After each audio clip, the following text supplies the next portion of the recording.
Wat is er nou zo leuk om het cabaretje?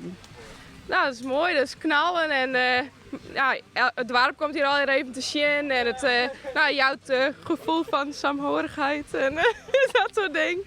Dus ja, het is gewoon dat het dorp naar elkaar komt en mooi knallen en mooi bezig. Ja, Wat zei jij? Ja, voor mij ook inderdaad. Het is een protomeester uit het dorp die hier altijd komen.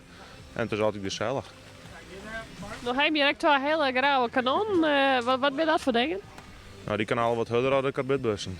Dus daarom zit die erbij.